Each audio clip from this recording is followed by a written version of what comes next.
Hello friends, welcome to my first studio vlog. Today I would like to take you to my art studio and show you around. The first ray of sunlight reaches the studio at 7 a.m. and that's when my day starts. I usually do not work on my art project this early because the light is not bright enough yet. After breakfast, when the sun comes out completely, I start to paint because normal sunlight helps me see the color better. When I paint, I love to make sure that everything is well prepared before I start. That way I can just stay focused on the coloring itself without being distracted.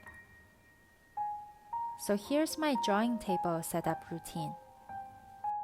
First, I lay out my IKEA desk mat on the table. Then I get my paintbrush rinsing cups.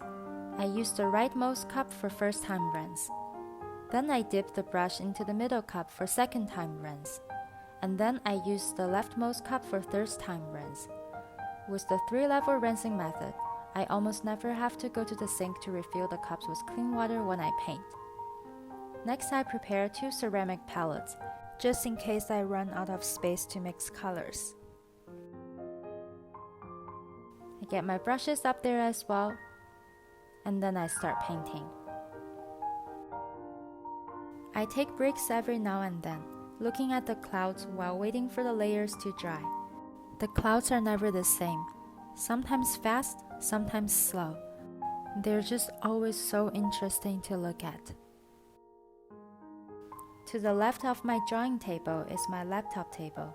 That's where I scan my illustrations and edit the process videos. The scanner I use is CanoScan 9000F, which is a super old model that is not in production anymore.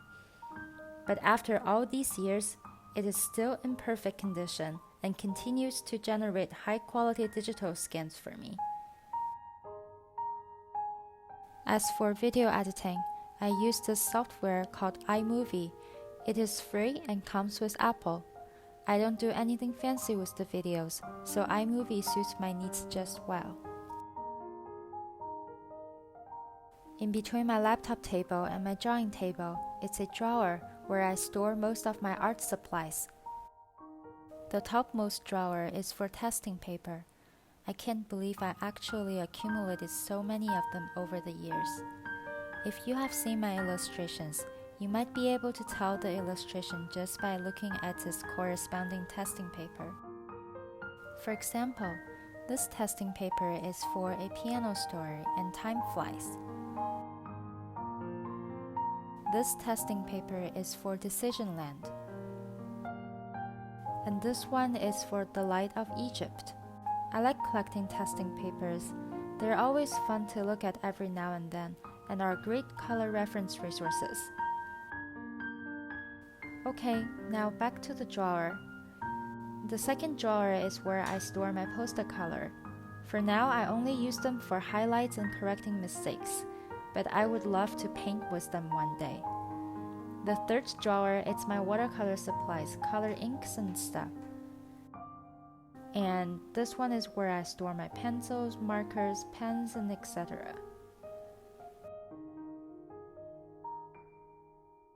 Alright, that's it for the tour today.